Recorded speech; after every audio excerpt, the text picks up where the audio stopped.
दरवाजा खोल भी कि तोड़ दे। कमीने, लगता है तू फिर पी के आया है। नहीं मेरी जान, मैं पी के नहीं बल्कि एक बोतल लेके आया हूँ। लगता है तू ऐसे नहीं मानेगा। हाँ कमीने, आज तुझे मैं पक्का लतियाऊंगी। ऐसा मैंने क्या कर दिया है जो तुम मुझे लतियाओगी? क्योंकि तुम रोज पी के आते हो। अरे मेरी जान है, आज मैंने थोड़ी पी ली है, इसीलिए तो आज धोती तेरी गीली है। हुई क्या बात मेरी डार्लिंग, बताओ ना। चलो रहने दो, ज्यादा मस्का तुम लगाओ ना। अरे मेरी जान, हम शराब के दीवाने हैं। मैं जानती हूँ आप तो बड़े सयाने हैं। आज ये दारू पीते ही मुझे चढ़ जाती है। पीने वालों को गवर्नर यही बनाती है। मैंने दारू को अपनी जिंदगी बनाया है। कहाँ से मन में तेरे ये ख्याल आया है? और इसी शराब ने जीना मुझे सिखाया है। अरे तू अपने पैसे का नहीं पी सकता है, तुझे किसी और ने पिलाया है।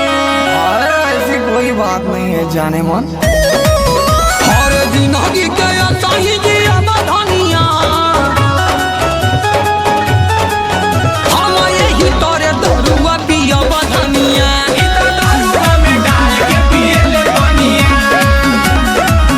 अरे मारी मारी तोहर के सुधार देबो हो,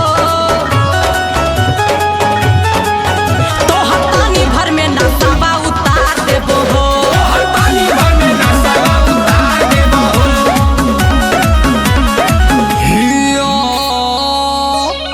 कमीनी जरा कम बोलो।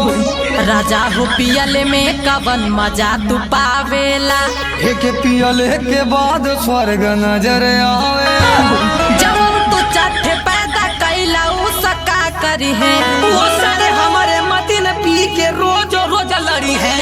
तू न में हरी के चिंता कर बता के करी हो। तू का चाहत हऊ की चिंता कही के मारी हो। बिके अनुवाला त खम्हा से बात करेला। अच्छा ही बताव कि तोर कान कवन भरेला। जब से आइल हई रहन से तोहर पकी गईनी। आवा अब गोड़ दबा दा, ये रहनी थकी गईनी।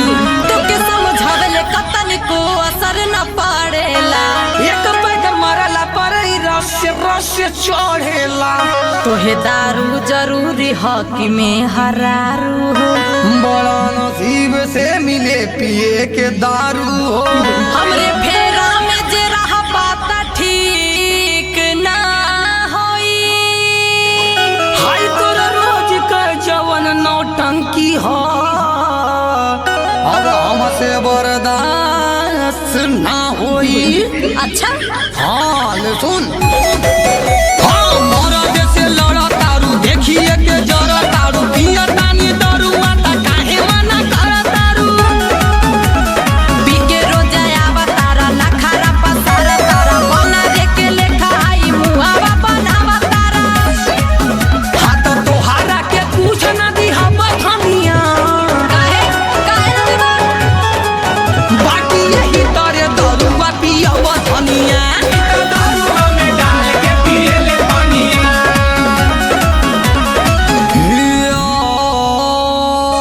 अरे पिया कड़वा बोलते काहे ना?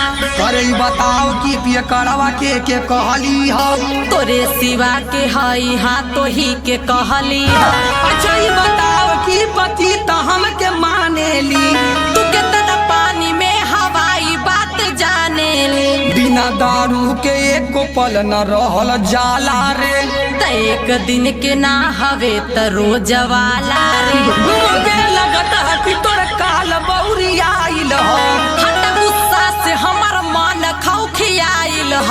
थके झोटा घिराई दे बजे करबू ऐसन। जेना में हरी पे ध्यान दे उ मरद कैसन। तनिक न बोलना त हाथ हमर उठ जाई।